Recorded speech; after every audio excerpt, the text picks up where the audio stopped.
Praise Lord और यीशु सहाय। आज के बाइबल अध्ययन में आपका स्वागत है। आज हम लोग एक ऐसे वचन को देखेंगे जो आपने जरूर ही पढ़ा होगा या आपने कहीं ना कहीं सुना होगा। हम अपने बाइबल में निकाल लेंगे यूहन्ना उसका 15 अध्याय और उसका 1 और 2 पद। इसमें ऐसा लिखा है, सच्ची दाखलता मैं हूं और मेरा पिता किसान है। प्रत्येक डाली जो मुझ में है और नहीं फलती उसे वह काट डालता है, और प्रत्येक डाली जो फलती है उसे वह छांटता है कि वे और फले। कुछ वर्ष पहले जब मैं इन वचनों पर अध्ययन कर रहा था तो मुझे कुछ गंभीर बातें समझ में आई। पवित्र आत्मा ने उसे मेरे हृदय में डालना शुरू किया और इन सब बातों का प्रभाव मेरे आत्मिक जीवन में बहुत अद्भुत ढंग से पड़ा। जब मैं इन वचनों को पढ़ा तो मैं ये सोचने पर मजबूर हो गया कि आखिर प्रभु यीशु ने कब, यानी कि दिन के किस समय पर ये बातों को अपने चेलों को कहा और किस स्थिति में कहा। क्या आप जानना चाहेंगे?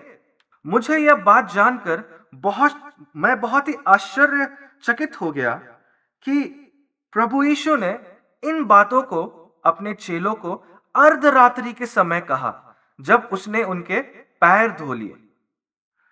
तो मैं आपको बहुत ही कम शब्दों में यह बताना चाहता हूं कि इन पदों के पहले क्या हुआ था।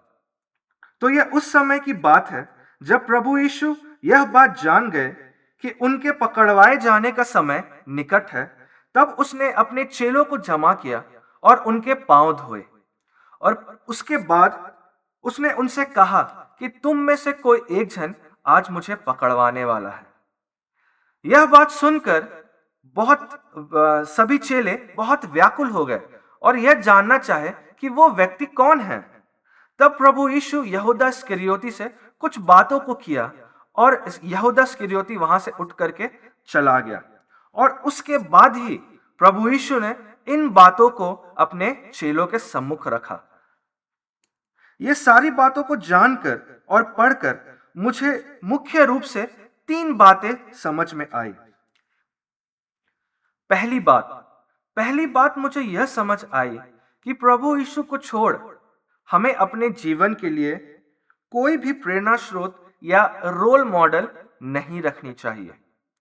कोई भी मनुष्य को देखकर हम प्रभु से जुड़कर नहीं चल सकते हैं। अगर हम पूरे बाइबल में देखें तो हमें यह जान पड़ेगा कि प्रभु यीशु ही सच्ची दाखलता है, जीवन की रोटी है। प्रभु यीशु ही जगत की ज्योति है। प्रभु यीशु ही द्वार है। अच्छा चरवाहा वही है। मार्ग, सत्य और जीवन भी वही है। अगर हम किसी मनुष्य को देखकर या अपना भरोसा उस पर रखकर चलते हैं तो जीवन के किसी मोड़ पर हमें ठोकर जरूर मिलेगी। और अगर हम 15वें अध्याय के 5वें पद को देखें तो उसमें ऐसा लिखा है, मैं दाखलता हूं, तुम डालियां हो। जो मुझ में बना रहता है और मैं उसमें, वह बहुत फल फलता है, क्योंकि मुझसे अलग होकर तुम कुछ भी नहीं कर सकते। और इसी से मैं दूसरी बात को भी समझ पाया।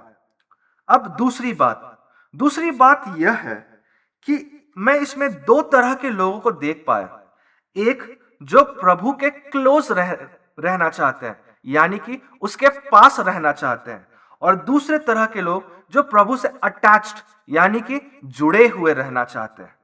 अब प्रभु के पास रहना और प्रभु से जुड़े रहना, इन दोनों बातों में बहुत बड़ा फर्क है। आज की स्थिति ऐसी है कि लोग बस प्रभु के पास रहना पसंद करते हैं, जिसको हम ऐसे भी समझ सकते हैं कि बस आवश्यकता के समय या परिस्थितियों के समय वे प्रभु के पास रहना चाहते हैं। लेकिन वचन के आधार पर हमें यह जान पड़ता है कि प्रभु से जुड़े रहना ही सबसे अधिक अच्छा बात है, क्योंकि वही सच्ची दाखलता है और तभी हम फल लाएंगे और प्रभु हम में बने रहेंगे। अब तीसरी तीसरी बात मुझे काफी गंभीर लगी जब प्रभु ने अपने चेलों के सामने यह बात रखी कि उनमें से कोई उसे पकड़वाएगा। सभी चेले बहुत ही व्याकुल हो गए क्योंकि उन्हें यहूदा इस्करियोती के हृदय के विचारों के विषय में नहीं जानकारी थी, लेकिन प्रभु यीशु उन सभी बातों को जानता था।